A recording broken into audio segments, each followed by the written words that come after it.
ඉතා පැරණි සිංහල බණ කතා කියන පොතේ කියනවා පොල්ලක්ති බුද්ධ ධර්ම පරිවර්තන කළේ. එක මිනිහෙක් හිටියා. ඒ මිනිහයා මේ ධාන්‍ය වගා කරනවා. මෑ, මුං ඇට, මේ තල, ඊළඟට කුරහන් මේ වගා කරනවා. මේවා වගා කර දවසක් ගියා වී යන කුඹුරු වලට ගැල් 500කද කොහෙද ගැල් කියන්නේ අර කරත්ත ගැල් 500ක අරන් එන යාගේ විශාල කුඹුරු යන්න. ඉතින් ඒක අසවල් දවසේ අරන් යන්න කියලා මිනිස්සු දැනගත්තා. තරහකාරයෙක් හිටියා. තරහකාරයා ගිහින් අඹට දෙන්නම් වගා කරන්නට කියලා එහාපැත්තේ තිබුණා පිටිපස්සේ ඈත ආරණ්‍ය. ආරණ්‍යට ගිහලා කිව්වා ඒ තරහකාරයා ගිහලා කිව්වා අනේ ස්වාමීන් වහන්සේ අසවල් මනුස්ස අපි කියමු 30 කියලා.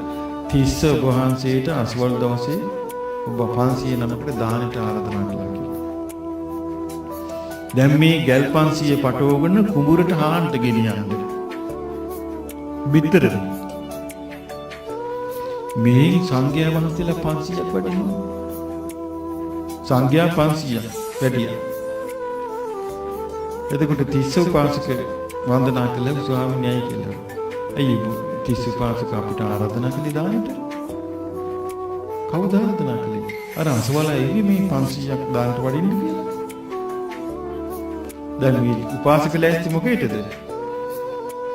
බිත්තර වී අරගෙන ගල් 500 කුඹුරට යන්න නේ. කුඹුර වපුරන්න. වපුරන්න යනවා. එතකොටම සංඝයා කීනමත් වඩින්නේ 500ක් වඩිනවා.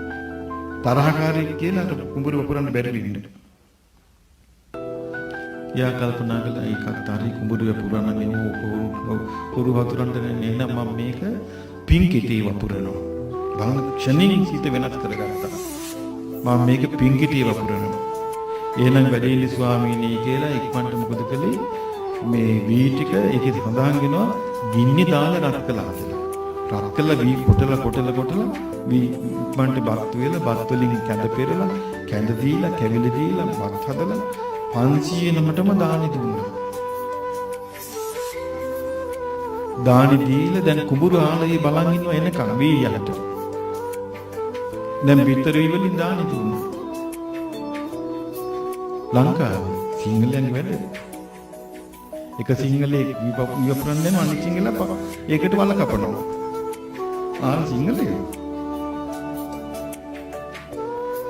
අපූර්ව ජන කොට්ටාසය යාලා. ඊට පස්සේ මොකද වුණේ? දැන් අර උපාසක අනේ මගේ කුඹුර මක්ුණක් දැන් නැහැ කියලා හවස්සලා බලන්න ගියා. යාකට වපුරලා කල්පනා කළා මේක නම් මගේ ශ්‍රද්ධාවෙන්ම කවුරු හරි දෙවි කෙනෙක් තමයි මේක කරන්නට ඇත්තේ කියලා. සරුසාරට කුඹුර වැවුණා.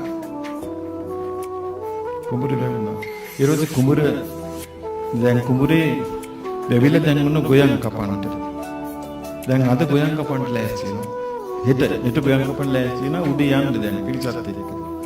ආරවිනිය ආයි දැක්කා තොට දෙන්නම් ගොයන් කපන්න කියලා. සිංහලෙන් ගොයන් කපන්න දෙන්නම් කියලා.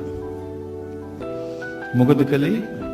ආයි වෙන ආරණ්‍යකට ගිහිල්ලා කිව්වා අන්න අර 30 උපාසක 19කට දාන්න වඩින්න කිව්වා.